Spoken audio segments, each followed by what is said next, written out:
बादशाह की मौत और साजिश की आंधी। एक दौर की सल्तनत थी जहां इंसाफ, मोहब्बत और अमन का राज था। इस सल्तनत का बादशाह शहजाद एक नेक दिल, ईमानदार और रियाया परवर हुक्मरान था। इसकी बीवी मलिका सेहर निहायत हुसैन और दाना खातून थी।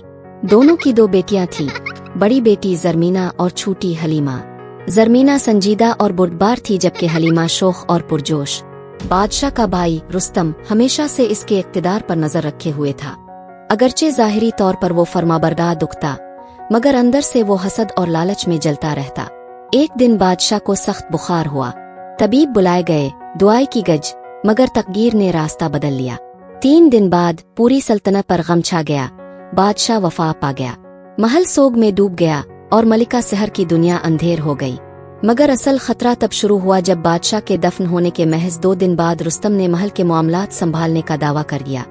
इसने अपने वफादार सिपाहियों को कसर के आसपास तैनात कर दिया और रातों रात खुफिया मंसूबा बनाया कि मलिका और इसकी बेटियों को खामोशी से खत्म कर दिया जाए। मलिका सेहर को एक वफादार खामा ने बरवक्त खबरदार कर दिया। वो किसी तरह बच्चों को समेट कर रात के अंधेरे में महल से निकल गई। थोड़ी दूर एक सुनसान जंगल में एक पुरानी झोंपड़ी में पना ली। खादमा रास्ते में मारे गए और अब वो तन्हा थी, एक माँ, 2 बच्चियां और एक अनजानी जिंदगी का रंग बदल चुका था। वो जो कभी संगमरमर के महल में चलती थीं, अब खुश्क पत्तों पर कदम रखती थीं। जरमीना लकड़ियां काटती, हलीमा पानी भरने जाती और मलिका खामोशी से अपनी बच्चियों को जीना सिखाती। महीने सालों में बदले, बच्चियां जवान हो गईं। जरमीना की आंखों में अब भी पुरानी सल्तनत की झलक थी और हलीमा की हंसी में दर्द छुपा होता था। मलिका दिन बदन कमजोर हो रही थी। एक रात जब सर्दी ज्यादा थी और झोंपड़ी के बाहर हुआ कि साई साई सुनाई देती थी, मलिका ने अपनी दोनों बेटियों को अपने करीब बुलाया। मेरी बच्चियों, वक्त आ गया है कि तुम्हें सब कुछ बता दूं। तुम्हारा चचा रुस्तम वो शख्स है जिसने तुम्हारे बाप को मारने के बाद हमें मरवाने का मंसूबा बनाया। हमें महल से भागना पड़ा क्योंकि हमारी जानें खतरे में थीं। जरमीना और हलीमा की आंखों में हैरत, सदमा और फिर गुस्सा आया, मगर मलिका ने उनके सरों पर हाथ रखते हुए कहा, बदले की आग जलाने से रोशनी नहीं आती।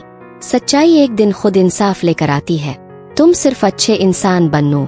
चंद दिनों बाद मलिका दुनिया से रुखसत हो गईं।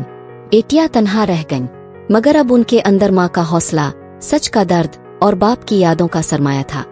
एक दिन जब दोनों बहनें जंगल में लकड़ियां जमा कर रही थीं, तो एक अजीब सा शोर सुनाई दिया। 2 नौजवान लड़के तलवारें थामे लकड़ियों के घेर के पीछे से निकले। जरमीना और हलीमा घबरा कर भागने लगे। हलीमा फिसल कर गिर गई और चोट से बेहोश हो गई। एक लड़का जिसका नाम सुलेमान था फौरन इसकी मदद को दौड़ा।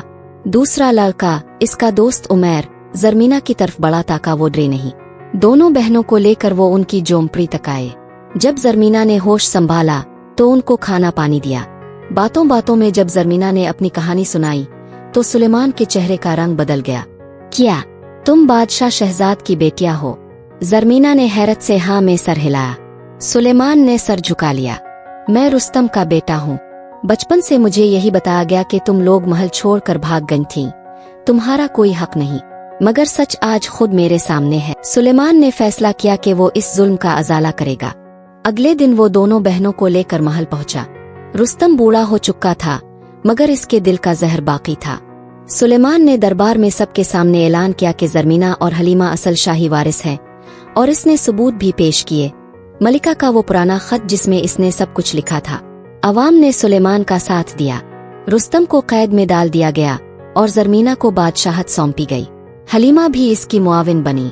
सल्तनत में एक बार फिर खुशी, अमन और इंसाफ का राज हुआ। चंद महीनों बाद जरमीना और सुलेमान ने सादगी से शादी कर ली। सच्चाई, मोहब्बत और कुर्बानी का अंजाम कामयाबी और सुकून की शक्ल में निकला। अब वही जंगल जहाँ कभी वो बचपन में रोती थीं, सल्तनत का बाग बन गया था, और वही लड़कियां जो तन्हा थीं अब हजारों की रहनुमा बन चुकी थीं। ये थी कहानी 2 बहनों की, एक माँ की, एक नेक दिल नौजवान की, और सच्चाई की जीत की।